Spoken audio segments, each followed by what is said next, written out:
All right, everyone, if you're a fan of the show, a couple weeks ago for the season opener, you heard comedian Geno Bisconte of In Hot Water fame come on air, talk about Geno's picks. In general, just fucking crush it, right? Geno fucking killed it. I love that dude. So he has been gracious enough to come back. I don't know why. He's so far 0-3 in his picks, so maybe he feels the need to defend himself. Geno, are you there? I am here, and it's not that I need to defend myself. I don't. Don't get me wrong. Hold on. I gotta get. Let me chime in, Geno. You can go. I asked Geno to be on because of this reason. He made the 3 most logical picks that I bet on, and none of them hit. Explains the absurdity of the NFL. The reason I'm on, and here's the thing. Me and Brian talk about this. Like, real gamblers lose their minds. We talked about this last time I was on. When you lose, if you're a real gambler, don't get me wrong, it's terrible, but it's kind of hysterical, and you commiserate. And, like, the idiots are the ones, trust me, we all know someone who cannot wait to tell you on Tuesday morning that they won every bet. But that's not what real gamblers do, and they're probably lying. Now, I've been doing, and we're going to do a little thing called MATH geometry, and I'm going to explain to you guys that I've been doing picks. This is my 9th season. We do a video every week, 21 videos every year, 8 years, going on 9. I've done 170 videos. You know how many times I've gone 0-4? How many times do you think I've gone 0-4, gentlemen? I'm going to guess never. I'm going to go with 0-2. Oh, 3 times. Sorry, guys. Yeah. 3. So here's the thing, and this is the beauty of genuine gambling. Now, of course, yesterday, and getting back to what I'm saying about Brian, because all we could do was laugh. Yesterday, I'm like, this is amazing. I didn't laugh. Geno, I cried. Arizona, Buffalo, 3 points, and I didn't win? I cried. And here's the thing. It wasn't just, like, sometimes you go 0-3 and you get a bad break or something. Every single one of the games I picked was over by the second quarter. Do you realize, like, if you bet my video, you were done. You were done at 1:30 and then done at 4:25. Which were the 3 picks? Because I want to see which cornholings they were. I had Arizona over Buffalo, and that was a game that everyone said, "Oh, Vegas, you got to be careful. Vegas loves Buffalo." And here's the thing about shit like that. Whenever Vegas, the lines swing, I always get it wrong, but whenever like someone looks like an obvious favorite because the line's too good to be true, and Vegas doesn't move it, and all the money's on like the favorite, everyone's always like, everyone before the game says, "Be careful, the sharps are on the underdog," and half the time that happens, and that's the half everyone comes out. It's the same thing with fucking whenever someone says that's a trap game. No, a trap game is when your wife asks you if you think her sister is hotter than her. Right. And I did that in a video. I'm still looking for it in like season 4, and then they did it in a Cars.com commercial 2 years ago. But here's the thing. No matter what, it's like people love to say that shit so they can talk about it the next day if it happens. Otherwise, they completely forget. Now, I picked those 3 games, but anyone that really gambles right now, because everyone's like, "Oh, if you need my help." No, I don't need your help. Don't quit your day job. Because here's the thing about all these guys that can't wait to tell you, "Oh, I picked this." No. Why don't you go back over 9 years of my videos and decide, wow, logically, there's a 1% chance that Atlanta covers. And then you load up, because that's what gambling is. It's called playing the percentages, Smither. Now, am I saying friggin' put all your money on the Saints? Excuse me. Yes, I am, Ken. But I'm also saying, not all your money. Don't be stupid. Obviously, your wife has money squirreled away for your kid's college fund. Use that money. Because obviously, you're going to spend it anyway, because you're a degenerate gambler and you're still listening to this. Geno, you know about my betting fund? What's left of my kid's college fund? The fun about gambling is like Brian, like all these other guys, like, "Oh, you need my help." Brian's like, "Oh my," and he just texts me busting my balls. I'm like, why would you not? Why would you not? No, I didn't kill you at all. Laugh at the ridiculousness of it. Geno, I was with you. The absurdity, this is what I was trying to get at, though. The absurdity of NFL betting. Those were locks, in my opinion, and I thought so. I bets as such. And the one bet I made, as you and I talked about this, I'm not supposed to bet on my Redskins because I'm a fanboy. But I made a bet with a friend, my buddy John over here. And I bet a pick 'em with him. He didn't have to give me points. I took the Skins. He took the Giants. I won. Yeah. All these other ones that I should have won, I got destroyed on. Makes no sense. That'll teach you to fuck me. But that's just it. You can never bet your team because you're always afraid. Like I mean, a real money wager because as a genuine fan, you're always like not like a Jets fan. They're all fucking morons. But I mean, a real fan, that, like, no matter what, like, I never bet the Chargers because when I think they're going to win, I'm like, oh, that's just me being a fan. And when I think they're going to lose, I'm like, nah, that's just me seeing everything that can go wrong. Like the way they lost yesterday because they have no leadership and they seem to think McCoy's a good head coach and not a good offensive coordinator. Some people need to be offensive coordinators, Nora Turner, but they don't get that in San Diego. They're like, oh, we're fine. Yeah, if the games are friggin' 58 minutes, you'd be 3-0. Ugh. Hey, you don't have an offense coordinator. We don't have a defense coordinator. Fucking Joe Barry.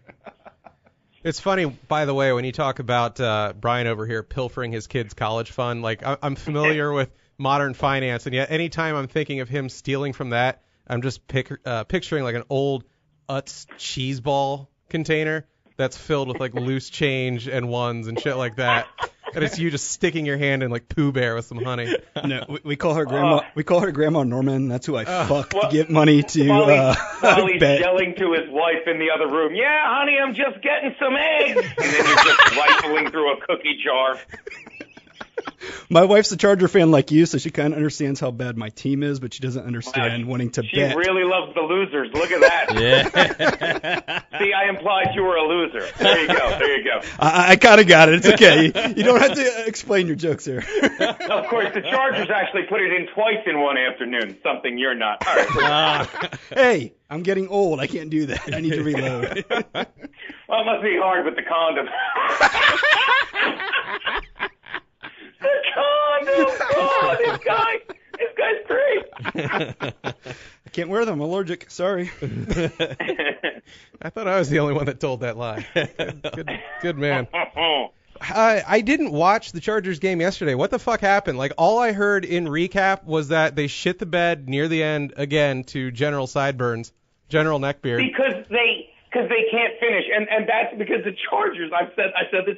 They love breaking my heart. So now I'm watching Fitzpatrick, who I've said is not going to have a good year because he didn't go to training camp and he just held out for money, and hopefully they'll cut the cord on him. And I'm just sitting there feeling good about myself because it's the only thing I'm right about all fucking day Sunday is how bad the Jets do. By the way, if you follow my podcast, I'm still 9-6 going into this game. I think that's even more impressive that of all the games I'm picking in my podcast, I managed to put all the losers in the video. But back to the Chargers. So after, he shits the bed and everything, I'm like, and they're like, we have time left to go to San Diego where the Chargers are winning. And then I'm like, I got to get this TV fixed. So they say where the Chargers are winning, what was the score? 22 to 20. Yeah, they lost 22-26. They have the ball, so. But of course it's 3rd and 1, they can't get a first. And then the Colts have 4th and 7, and they can't get off the field. And then they hit T.Y. Hilton, who I got to admit, the jaded son of a bitch that I am, I needed him in my fantasy league. He scored a 78-yard TD.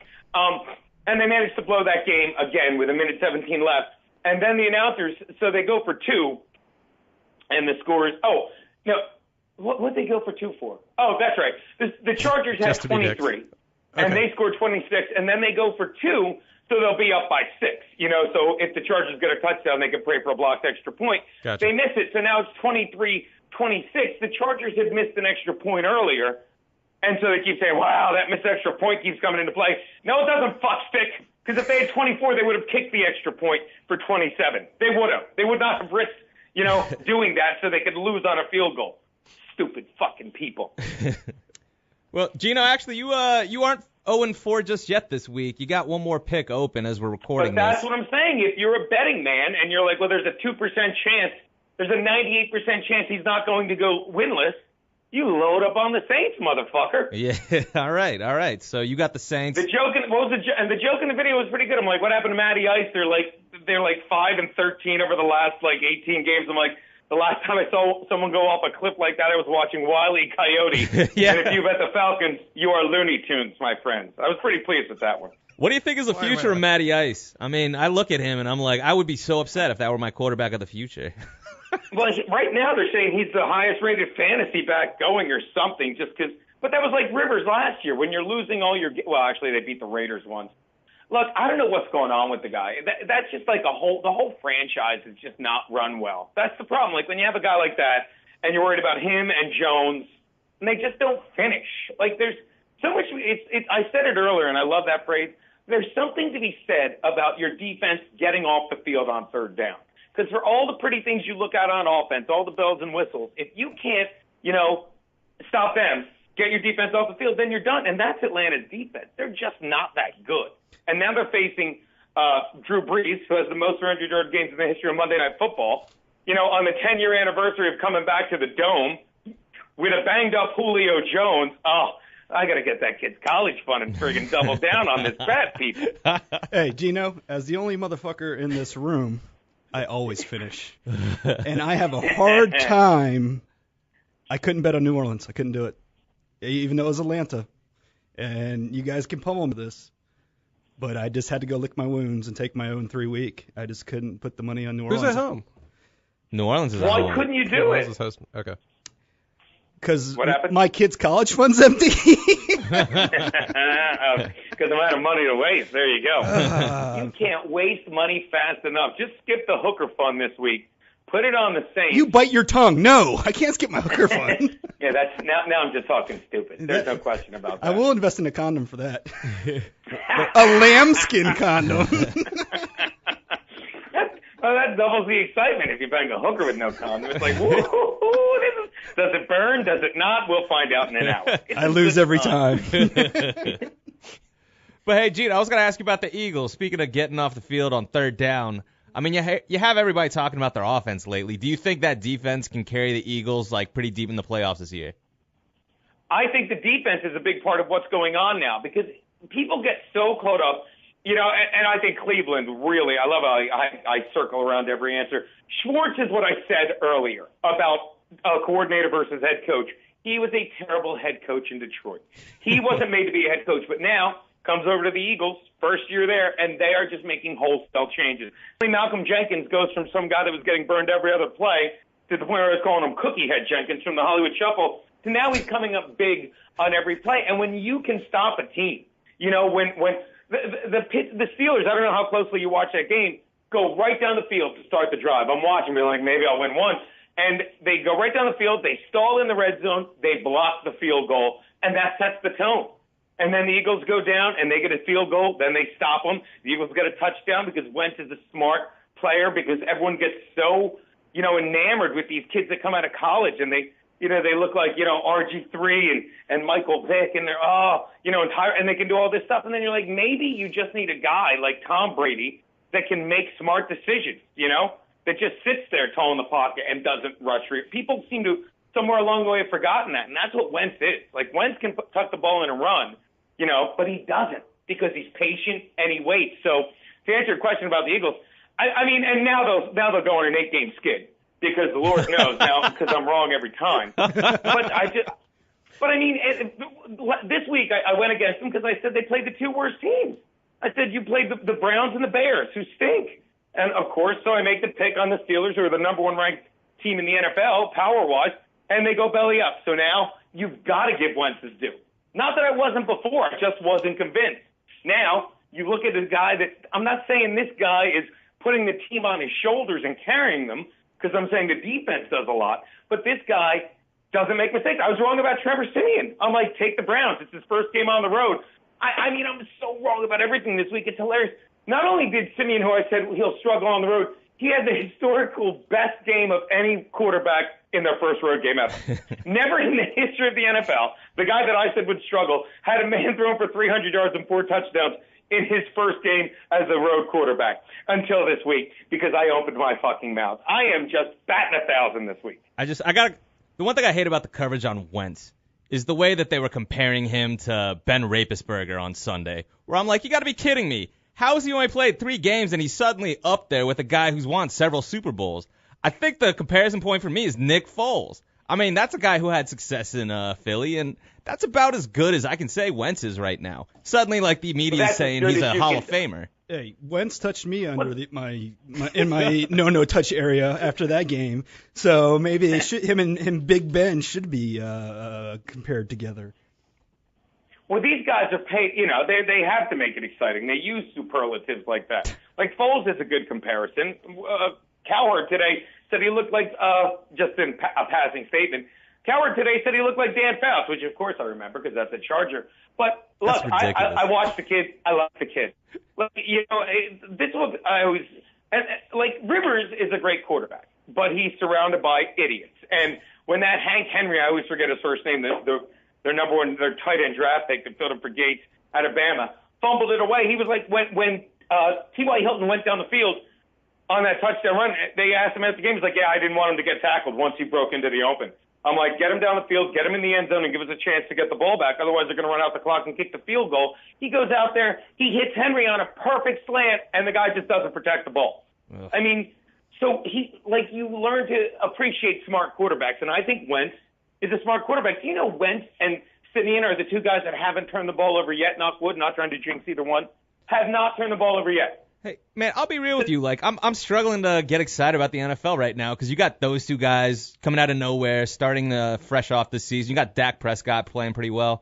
You don't really have a lot of the great quarterbacks playing well because even like with New England, you got a third stringer beating up on Osweiler in Houston. So I don't know. It's hard to see a lot of the traditional names coming out of the quarterback position, and you got guys coming in and really just performing with no name at this point, and that's kind of the lead story in the NFL right now.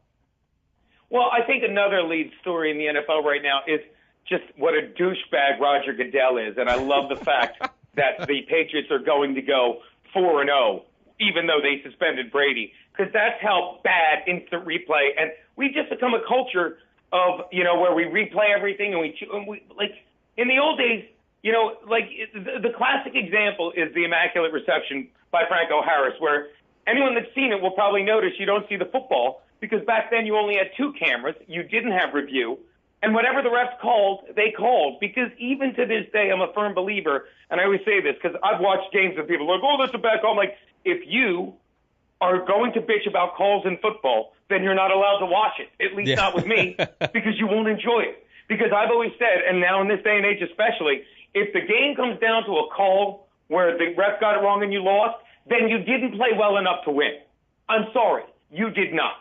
You have to overcome the opponent, and you have to overcome other teams. And in a way, I kind of like it because it's like you leave no question on the field. You flat out go out and fucking beat someone. But people are like, oh, you have to check this, and now the ball was underinflated. This is what gets me about Goodell with that. He never said, well, in the 900 other instances or the 48 other instances, like these balls were underinflated. You never checked them before, you cunt. Stop it. Hey, Geno. And now he's going to look like such a twat. I'm sorry, but I love it. Yeah. I love it. My point is there's always a storyline in football. Always. And even, when you're looking at all these guys that are like just putting up lackluster numbers and these young guys that are, kind of stealing the show, there's always a story. And that's why it's the greatest product in the world. True. It Fuck is the greatest product in the Fuck world. Walmart. The greatest product in the world is the NFL. And they'll market it, although I think it's going to get raped tonight next to the debate. That'll be interesting. I think the NFL will win that battle. Everyone's on YouTube watching Papa's Basement tonight. No one's watching the fucking debate or football. What's wrong with you? And I think ESPN even knew because I was watching ESPN today, and they kept saying the game is going to be streamed live on the ESPN app and everything because they know people are going to be watching the friggin' debate, and they can just put it on their laptop without the sound, That's a great way to do it because the wife's going to have some stuff on my end, so I better be watching this on my tablet, yeah. All I'm saying is, speaking of the Immaculate Reception, if you're on YouTube Live, guys, this curly hair, my mother must have called it an immaculate load for me to get this curly hair from my straight-haired father and her straight hair. It's an immaculate reception. Thanks for bringing that up, Geno. You do look like Daddy, talk to me. There's an Italian in the woodpile. Anything Geno has to say? Daddy likes to keep everything in play. That's how Daddy rolls. Geno, where are you going to be? I'm going to be on In Hot Water tomorrow, 2 to 3:30 on the Cumia Network. I'm at LOL Comedy Club tonight. I'm in Chicago for your Chicago fans. Next month I'll be at Riddles. What day? What day? 21st, 22nd, I'll be at Riddles. The 24th through the 26th, I'll be at the Laugh Factory in Chicago. And that may change because if the Cubs are in the series, my buddy's going to get his ticket. I'm in Chicago on the 12th, 13th. So if you're there, you better let me know. We're gonna 12th or 13th? No, you missed me by 10 days, genius. What are you doing on a Wednesday and Thursday? What kind of people are these, Henry? I don't. Thanks for getting that reference. Thank you. Gino, I have to buy a beer for them to let me on, so I'm a little different than you. What kind of people are these, Henry? Then you just walk to your car They're laughing. not Jewish. After my set, Gino, I cry in my car. Oh, please. After my set, I go back to sleep in my car. No, Same thing, really. You go I wake have up sex in my car, and then I unprotected. start crying. But I had a pretty good set. Am I saying too much? I thought we were off the air. God! All right, boys, let's do this again soon. Always a pleasure chatting with you kids. Love you, got Gino. it, man. Thanks, Love buddy. you, Gino. Later, boys. Peace. Bye. All right, that was the great Geno Bisconte. In hot water. Watch us tomorrow, guys. Yeah. On Kumiya Network, and again, he just said to look up his website to find Geno's picks, if I recall. It's so easy, dude. If you try to type in his crazy name, Yes. it comes up. His name's Bisconte. Genobisconte. I think I got it right. Look at the big brain on John. Oh, I got my own fucking 18 vowel last name, so I know it's pain. Yeah, follow him on Twitter. It's easy to find the link through that. Yeah, at Geno Bisconte again, great guy. We'll have him again in a couple of weeks when he has something more to bemoan. I am completely with him, by the way. Those 3 games he lost seemed so lock-like. I mean, and not even lose in a close fashion, to just get blown the fuck out, really. I mean, if we were in South America, I think Carson Palmer would be getting shot for throwing those 4 picks against I was Buffalo. gonna say, it's yeah. unreal. Get the fucking get his dick cut off and shoved in his mouth. Something like that. No, like what happened to the Cardinals yesterday, that can't continue. We'll get to it on the main show, but really I think we can end Geno's interview by saying Carson Palmer needs to get euthanized. He does need to. Go back to week 2. We destroyed the Buffalo's coach, if I remember correctly. Absolutely, and I stand by that. I do as well, because that was a fluke. It's not going to happen again. 100%. I'm sorry, you've got a fucking, Palmer's like 72 now? Like he's Bart Starr's fucking age? He throws 4 goddamn picks. Yeah, I think, did he have more fumbles on top of the 4 picks? Oh, shoot, I can't remember. But yeah, no, they had 5 turnovers. Jesus Christ, what an I old was piece too of busy shit. crying to watch the rest of the game, so I didn't see it all. All right, again, at Geno Bisconte on Twitter, and we're going to go do the main show now. So